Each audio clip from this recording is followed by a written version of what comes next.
Good morning and Jai Hind, my dear students. Children, in the last class, we have discussed about principle of biotechnology.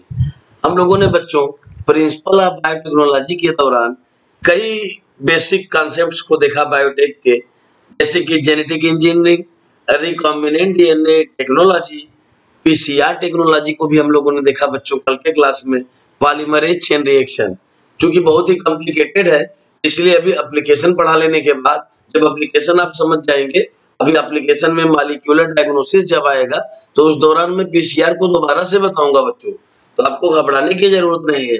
पूरे biotechnological process, principles, applications को मैं और ज्यादा elaborate करूंगा जब तक कि आपको कंप्लीटली समझ में ना आ जाए, क्योंकि biotech is very important unit for 12th board exam plus your career plus your future also. Okay, so I will elaborate the principle of biotechnology in detail also and application also. But since we have just discussed the recombinant DNA technology and genetic engineering, we have seen the bioreactors, fermenters, we have seen the 9 steps of genetic engineering, recombinant DNA technology. We have seen vectorless gene transfer also. In the last class, we have seen electroporation, biolistic gun or gene gun. Okay. So children, let us discuss about some applications of biotechnology, because there is a lot of scope of biotechnology in our market. Biotechnology is useful in agriculture also, in medical sectors also, in industrial sector also, in environmental sector also. So there are huge scope of biotech in our daily life. Okay children, biotech का application हमारे agriculture में भी है बहुत ज्यादा, medical sector में, industrial sector में, और इसके बाद इन्वायरमेंटल सेक्टर में, फूड प्रोडक्ट्स बनाने में, मेडिसिन बनाने में, हर जगह बायोटेक का एक्सट्रीम यूज है। फार्मास्यूटिकल कंपनीज में, research organisation, agricultural research organisations में। So let us discuss children application of biotechnology one by one. So the first applications you are seeing here medical. अगर हम मेडिकल में देखें, medical में diagnosis में PCR, अभी आपने कल देखा पीसीआर के थ्रू ही एलाइजा टेस्ट करते हैं एड्स का, एंजाइम लिंक्ड इम्यूनोसॉर्बेंट, ऐसे कोविड-19 कोरोना वायरस का जो टेस्ट चल रहा है बच्चों, that is totally based on PCR. वो अभी पीसीआर पर आधारित है, पॉलीमरेज चेन रिएक्शन पर आधारित है। एग्रीकल्चर में भी बायोटेक के बहुत से स्कोप हैं, plant agriculture, animal agriculture, food processing में बायोटेक की एप्लीकेशंस हैं। And in environmental biotechnology, the application of biotech in environment, हम लोग एनवायरमेंटल प्रॉब्लम को प्रिवेंट करने के लिए और बायो रिमेडिएशन के थ्रू क्लीन करने के लिए बायोटेक को यूज करते हैं। मैंने अनंत मोहन चक्रवर्ती द्वारा बनाया गया सुपर बग के बारे में आपको बताया था। He used the bacteria Pseudomonas putida and made the superbugs which killed the sulfur dioxide, toluene, xylene present in the industrial environment of America. And Anant Mohan Chakravarti got the Nobel Prize also for manufacturing superbugs, children. So there are a huge scope of biotech. So first of all, we are going to discuss about the application of biotech in agriculture. हम लोग अगर NCERT को follow कर रहे हैं तो NCERT में देखेंगे आप, तो पहली हेडिंग दिया हुआ है application of biotech in agriculture. That's why we start agriculture, application in agriculture. Children, better crop yielding, better crop production के लिए हमारे पास 3 तरीके होते हैं एग्रीकल्चर के। ध्यान से मेरी बात को सुनिएगा। We have 3 ways of agriculture for better crop production. Number one is agrochemical based agriculture. Number 2 is organic farming, and number 3 is genetic engineering crop based agriculture. तो आराम से समझिएगा। Number 1 that is organic farming. Children, during organic farming, we simply use the manures, the green manures in fact, and during organic farming, since we use the manure which are not nutrient specific, manures cannot be transported easily from one place to another place. ध्यान दीजिएगा। And for a smaller piece of land, huge large amount of manures are required. So organic farming is not feasible, is not proper to fulfil the requirement of such a rapid population, हमारी population जो तेजी से बढ़ती जा रही है, इसकी need को पूरा करने के लिए ऑर्गेनिक फार्मिंग सफिशिएंट नहीं है। सेकेंड मैंने ऑप्शन क्या बताया बच्चों, agrochemical crop based agriculture. Agrochemical crop-based agriculture is totally depending upon chemical fertilizers, chemical pesticides. Agrochemical agrochemical crop-based agriculture में बच्चों हम लोग केमिकल पेस्टिसाइड्स और केमिकल फर्टिलाइजर्स को यूज करते हैं, एंड थ्रू बायोमैग्निफिकेशन और bio accumulation these hazardous chemicals like arsenic, like lead, like mercury are being absorbed, are being percolated in the crevices of soil. soil की दरारों में absorb हो जाते हैं। परकोलेटेड वर्ड मैंने बोला, बायोलॉजी का वर्ड है। परकोलेट होना यानी एब्जॉर्ब होना, एब्जॉर्ब हो जाते हैं, परकोलेट हो जाते हैं कैपिलरी वाटर के तहत, जैसे वाटर एब्जॉर्ब होके जाता है, परकोलेट हो जाते हैं। और यहाँ पर जो है केमिकल्स भी कैपिलरी वाटर में चले जाते हैं, and plant roots absorb these chemicals through their root hairs, and finally these chemicals are being magnified in plant, and through plants these hazardous chemicals reach to animals body, humans body, and create so many severe disorders like cancer, tumour and so on. तो इस पूरे process को बच्चों कहा जाता है biomagnification या bio accumulation. तो जो हम chemical fertilizers, chemical pesticides use करते हैं एग्रोकेमिकल बेस्ड क्रॉप एग्रीकल्चर में, जिसमें बच्चों हम लोग बेटर प्रोडक्टिविटी के लिए, बेटर क्रॉप बिल्डिंग के लिए केमिकल्स, पेस्टिसाइड्स, केमिकल्स, फर्टिलाइजर्स को यूज कर रहे हैं, यही केमिकल्स परकोलेट होकर सॉइल में जा रहे हैं और अल्टीमेटली प्लांट्स के रूट्स में पहुंच जा रहे हैं, और प्लांट के रूट्स के थ्रू और प्लांट्स के थ्रू एनिमल्स में, ह्यूमन बीइंग में पहुंच जाते हैं, causing so many severe disorders, and such process of accumulation of magnification of the concentration of chemicals through plants is very well known as biomagnification or bioaccumulation। तो बच्चों हम लोगों ने देखा कि एग्रीकल्चर के जो 3 मेथड हैं, उसमें से पहले मैं ट्रेडिशनल दोनों मेथड के बारे में बताया कि दोनों में क्या कंस्ट्रेंट है। जहां पर ऑर्गेनिक फार्मिंग में हम बच्चों ऑर्गेनिक मैन्योर यूज कर रहे हैं, ग्रीन मैन्योर यूज कर रहे हैं, और न्यूट्रिएंट स्पेसिफिक भी नहीं है, छोटे से फील्ड के लिए लार्ज अमाउंट में मैन्योर रिक्वायरमेंट है, हम एक फील्ड से दूसरे फील्ड तक ले जाने में भी दिक्कत है, it is not easy to transport, it is not nutrient specific, so it is not feasible to fulfill the requirement of such a rapid increasing population. Second one we have discussed, that is agrochemical based crop agriculture, और उसमें हम लोगों ने देखा कि chemical fertilizers और chemical pesticides जो कि सॉइल की प्रोफाइल को भी खराब कर रहे हैं और अल्टीमेटली डिसऑर्डर्स क्रिएट कर रहे हैं। That's why children, the third and best option for better crop building for agriculture is genetic engineering based crop agriculture. Genetic engineering based agriculture is most reliable. It does not harm the soil. It reduces our reliance on the chemical pesticides and fertilizer. ध्यान दीजिएगा, जो हमारा विश्वास chemical fertilisers पर, chemical pesticides पर है, उस हमारे विश्वास को, हमारे रिलायंस को भी काफी हद तक कम कर देता है, क्योंकि जेनेटिक इंजीनियरिंग के तहत जब हम खेती करते हैं तो वहां पे हमें केमिकल फर्टिलाइजर्स और केमिकल पेस्टिसाइड्स को यूज नहीं करना पड़ता है बच्चों। Next one is the application in agriculture we are discussing here children, biotechnology का एप्लीकेशन। तो हम लोगों ने देखा कि अब पेस्टिसाइड्स और केमिकल फर्टिलाइजर्स के यूज को भी हमारे उस पर डिपेंड भी हमें नहीं बना रहा है। एक और चीज बच्चों, it reduces post harvesting loss, जो फसल की कटाई के बाद लॉस होता है उस लॉस को भी काफी हद तक यह रोक रहा है। It enhances the nutritional value of crop.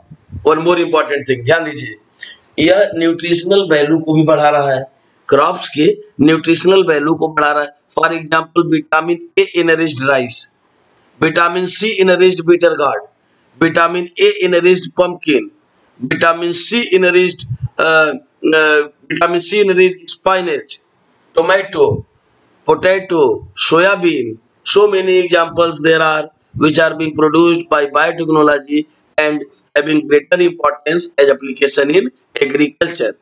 And here you are seeing again the BT cotton. BT cotton सबसे अधिक इंपॉर्टेंट यही है। बीटी कॉटन आप अगर पिछले 10 साल में देखें तो 10 साल में कम से कम 7 बार पूछा हुआ है। आप इसके महत्व को समझ सकते हैं बच्चों की कितना इंपॉर्टेंट टॉपिक है BT cotton. And you know very well BT designates Bacillus thuringiensis.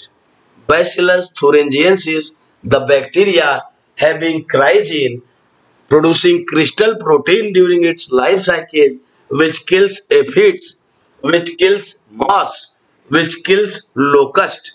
जो एफिड्स को, लोकस्ट को, मॉस को किल करता है बच्चों, एफिड्स को, लोकस्ट को और मॉस को किल करता है। क्राइजिन बोलते हैं उसको, क्राइजिन बोले तो क्रिस्टल जीन। और क्राइजिन या क्रिस्टल जीन जो है यह बैसिलस thuringiensis का इस जीन को रिकम्बिनेंट डीएनए टेक्नोलॉजी की मदद से मल्टीपल कॉपीज में बना के तब्दील करके हम लोग कॉटन में, कॉर्न में, राइस में, टोमेटो, पोटैटो, सोयाबीन में इंड्यूस कर देते हैं। And then these plants become disease resistant as well as pest resistant. तो मेनली पेस्ट रेजिस्टेंट प्लांट बनाने के लिए हम लोग बैसिलस thuringiensis को यूज करते हैं, क्योंकि आप जानते हैं बायो कंट्रोल एजेंट भी है बच्चों। हम लोग रोल ऑफ माइक्रोब्स में बायो कंट्रोल एजेंट में पढ़े थे बैसिलस thuringiensis को। And then I have told you कि we shall discuss Bacillus thuringiensis in application of biotechnology also. And right now the situation comes when we are just discussing the Bacillus thuringiensis in application of biotechnology in agriculture, because Bacillus thuringiensis have special crygine producing crystal protein during its life cycle which kills aphids, locust and moths. यहाँ पे एक common सा question पूछा जाता है बच्चों कि why this crygine not kill the Bacillus thuringiensis itself? समझ रहे होंगे आप क्वेश्चन। ये क्राइजिन जो एफिड्स को, लोकस्ट को और मॉस को किल कर सकता है, वह क्राइजिन बैसिलस thuringiensis बैक्टीरिया को ही क्यों नहीं किल कर देता है? तो answer is very simple children, listen very carefully. Actually cry gene produces crystal protein and these crystal proteins are engulfed by insects. जब इंसेक्ट्स कॉटन के, कॉर्न के प्लांट के पास आते हैं तो यह क्या करते हैं, इस क्रिस्टल प्रोटीन को इंगल्फ कर लेते हैं, खा जाते हैं। And when these crystal proteins reach to the intestine, reach to the gut of insects, then it become fatal, it become toxic and intestine rupture, intestinal wall rupture, intestine wall पे चिपक जाते हैं, वह स्वेलिंग आ जाती है और finally insects मर जाते हैं। लेपिडोप्टेरॉन, that is locust, that is moth, aphids, इनको ये और जानते हैं आप, ये कॉटन का हमारा जो पेड़ है बच्चों, साइंटिफिक नेम गॉसिपियम, यह एफिड्स के लिए, लोकस्ट के लिए और मॉस के लिए बहुत ही ज्यादा सेंसिटिव भी होते हैं। तो इसलिए जो है इनको हम बीटी कॉटन के थ्रू 100% प्योर कॉटन बनाते हैं, जिसको हम पहले भी बता चुके हैं बच्चों। एप्लीकेशन आप एग्रीकल्चर में देखिए और थोड़ा ध्यान दीजिएगा, इसको आप नोट भी कर लिया करिए बच्चों। आप इधर भी देख रहे होंगे हम लोगों की वीडियो जो है पब्लिक ही रहते हैं, प्राइवेट नहीं होते हैं, तो इसका फायदा उठाइए। दिन भर में जब आप दोबारा इसको 2 बार 3 बार देखिए वीडियो को, और इस दौरान जो भी चीजें नोट करने वाली हैं इसको नोट भी कर लीजिए बच्चों। When school will reopen, all the notes will be rechecked. Please note it very carefully.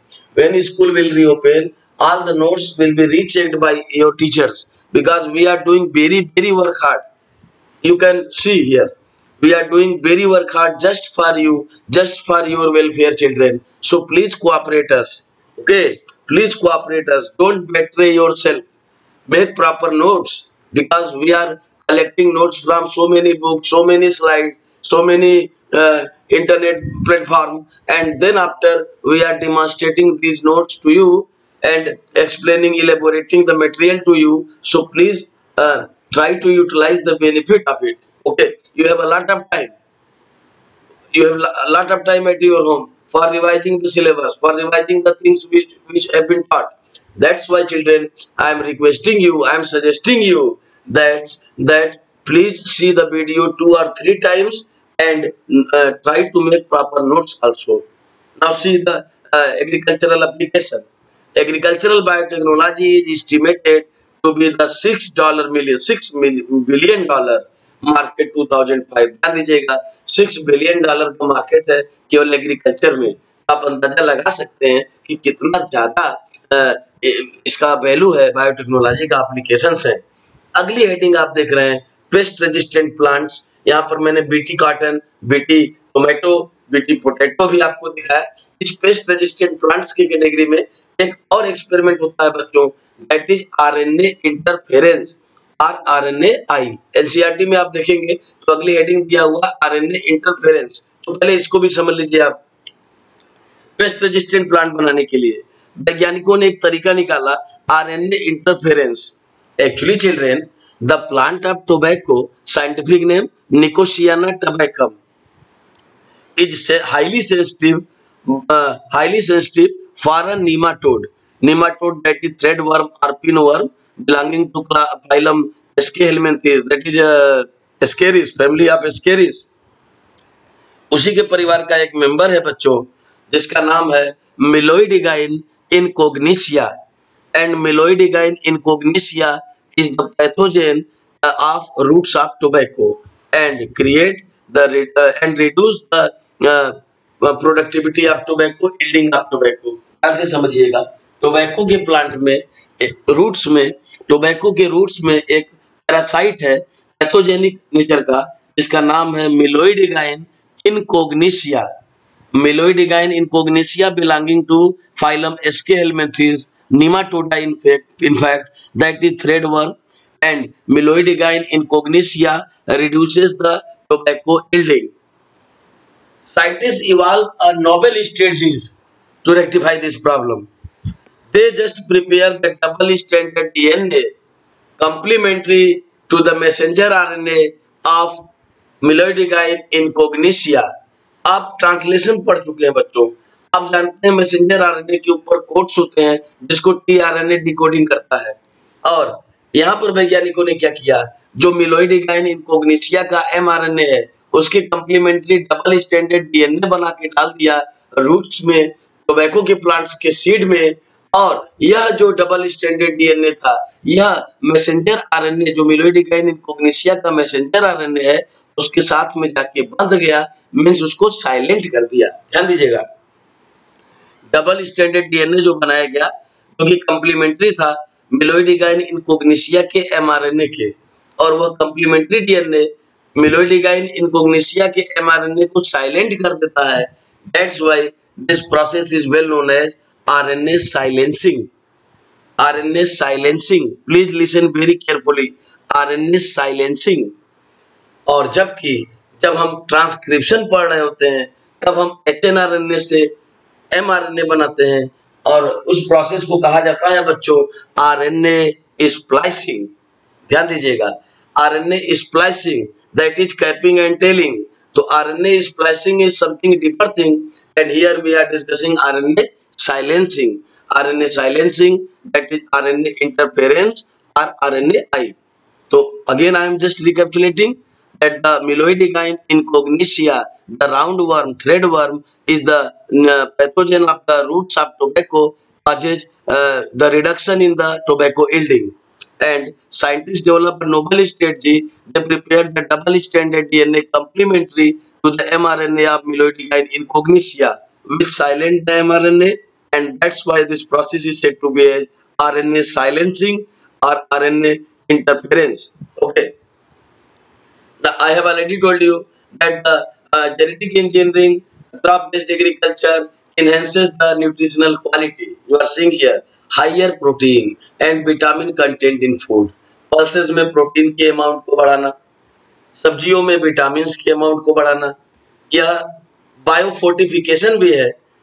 Biofortification की जो प्रक्रिया देख रहे हैं आप, इसमें बायोटेक का महत्वपूर्ण कंट्रीब्यूशन है, क्योंकि जेनेटिक इंजीनियरिंग करके हम जो प्लांट बना रहे हैं वह डिजीज रेजिस्टेंट है, हाई यील्डिंग वेराइटीज हैं और न्यूट्रिशनल वैल्यूज भी उसकी बहुत ज्यादा है।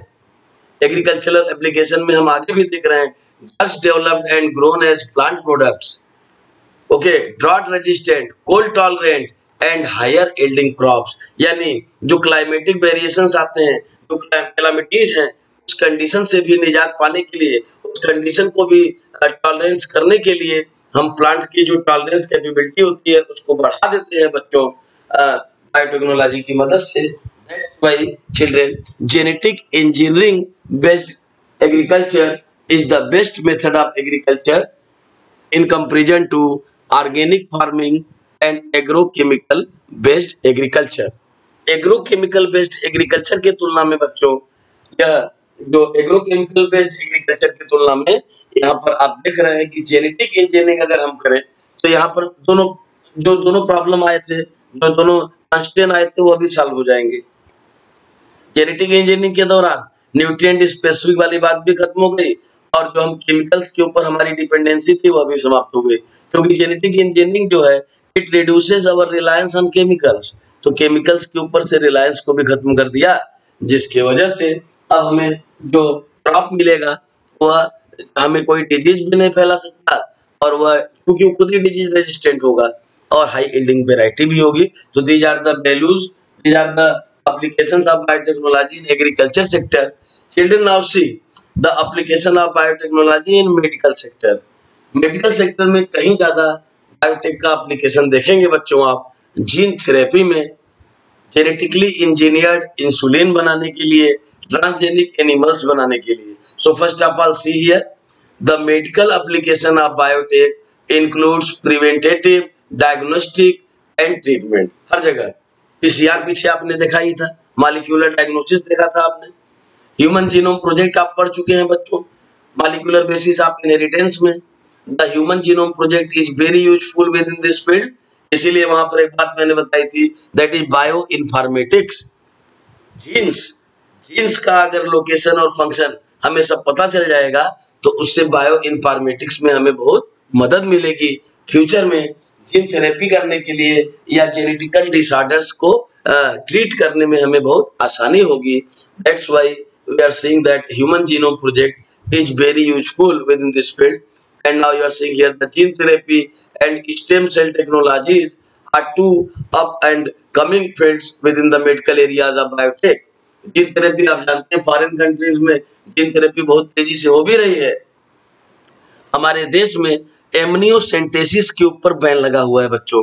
आपको पता है एमनियोसेंटेसिस के दौरान प्रेग्नेंट मदर के वॉर्म या यूट्रस में से एमनियोटिक फ्लूइड को निकाला जाता है, the fluid which surrounds the foetus, और उस एमनियोटिक फ्लूइड को डिटेक्ट करके पता लगा सकते हैं हम जेनेटिक डिफेक्ट का, कि होने वाले संतान में या जो एम्ब्रियो का डेवलपमेंट हो रहा है उसमें कोई अगर जेनेटिकल डिफेक्ट है तो उसका पता हम लगा सकते हैं, डायग्नोज कर सकते हैं, and then we can delete or we can add the respective gene to cure this particular problem or throughout the life।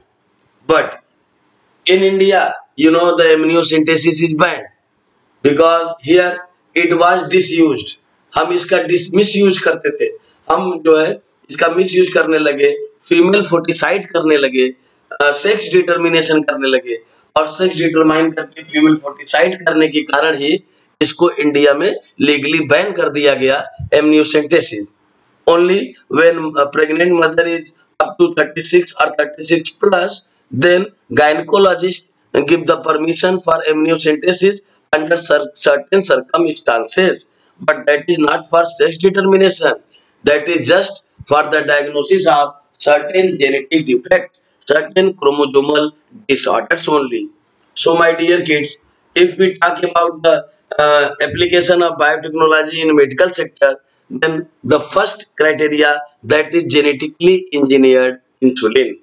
बच्चों, जेनेटिकली इंजीनियर्ड इंसुलिन जो कि बनाया गया अमेरिका की एक कंपनी में जिसका नाम था एली लिली। एली लिली, ध्यान दीजिए, ELI Eli, Lilly LILY Lilly. तो Eli Lilly company of America prepared First of all, the genetically engineered insulin and the scientists who were involved in this grateful work named were Bayliss and Starling. ध्यान दीजिएगा, बेलिस और Stirling ने बच्चों, बेलिस और Stirling ने सबसे पहले अमेरिका की एली लिली कंपनी में 1983 में जेनेटिकली इंजीनियर्ड इंसुलिन तैयार किया। You know very well that naturally insulin is the hormone secreted by beta cell of pancreas, that is isolate of Langerhans। pancreas का जो endocrine portion है that is isolates of Langerhans, और isolates of Langerhans के beta cells के through insulin hormone secrete होता है बच्चों, which reduces the level of glucose in blood during diabetes mellitus। when the level of glucose enhances in blood, then we take the injection of insulin to reduce the glucose level। क्योंकि hyperglycaemia में आप जानते हैं ग्लूकेगान बढ़ जाता है और insulin कम हो जाता है। अब इस केस में हमें इंसुलिन की जरूरत बाहर से होती है, तो बेलिस और स्टर्लिंग ने बनाया सबसे पहले genetically engineered insulin. Genetically engineered insulin के बारे में बात करने से पहले हमें एक चीज और समझना पड़ेगा बच्चों, जैसे कुछ एंजाइम्स अपने इनएक्टिव फॉर्म में सीक्रेट होते हैं जिसको प्रो एंजाइम कहा जाता है।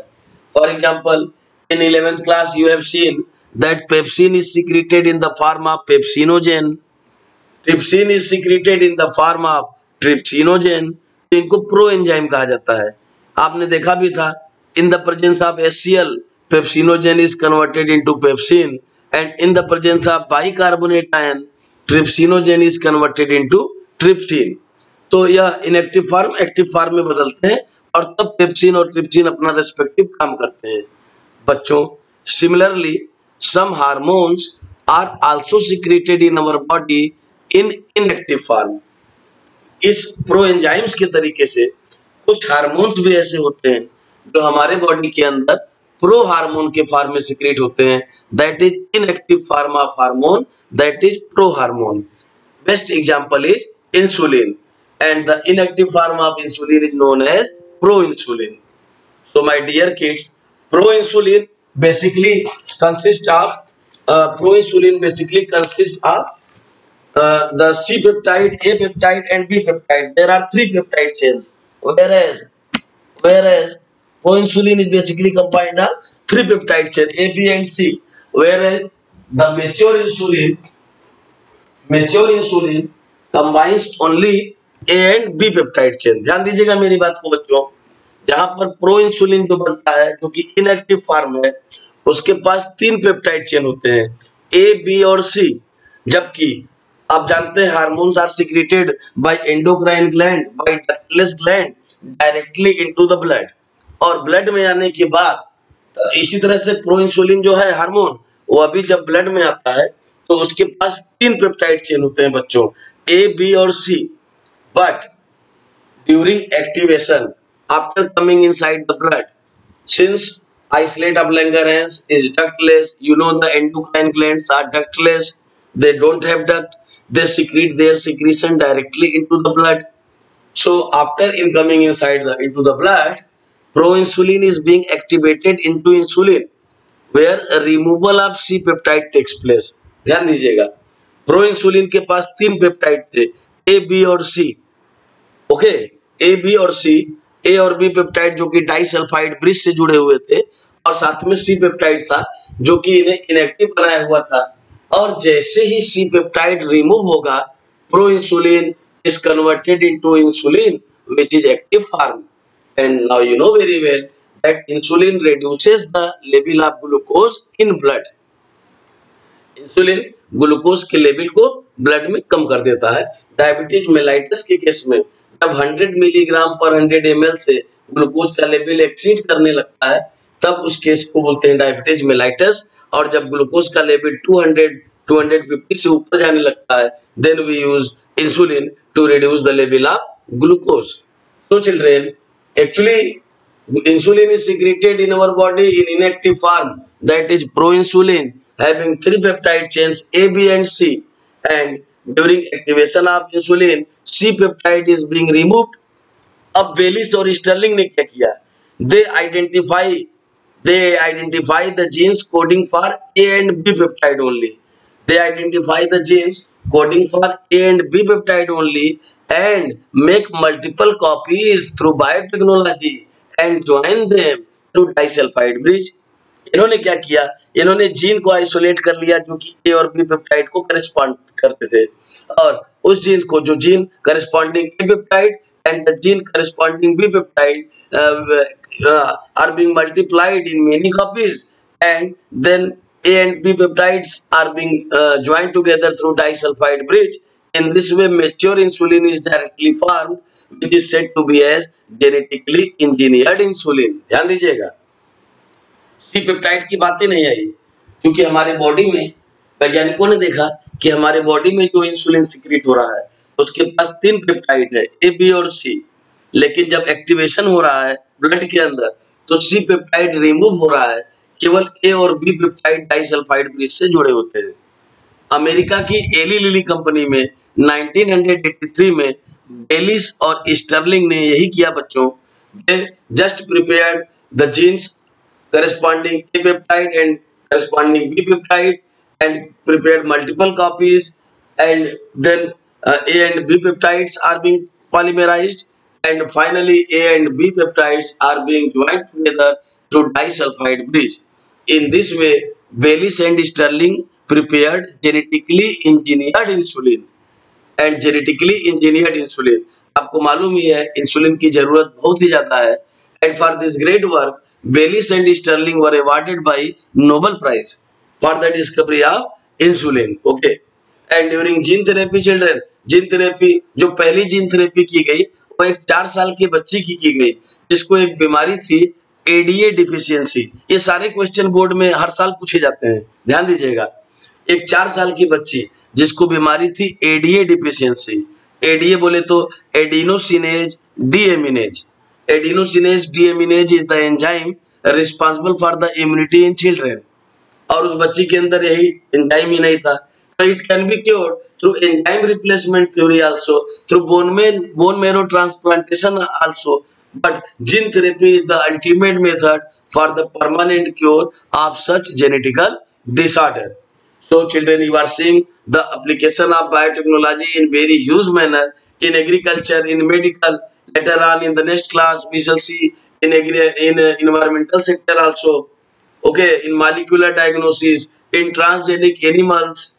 Okay, so in today's class children, we have just started the application of biotechnology and discussed its application in agriculture in detail, and just started in medical sector also. Children, tomorrow I will elaborate the genetically engineered insulin as well as gene therapy and molecular diagnosis. Thank you very much.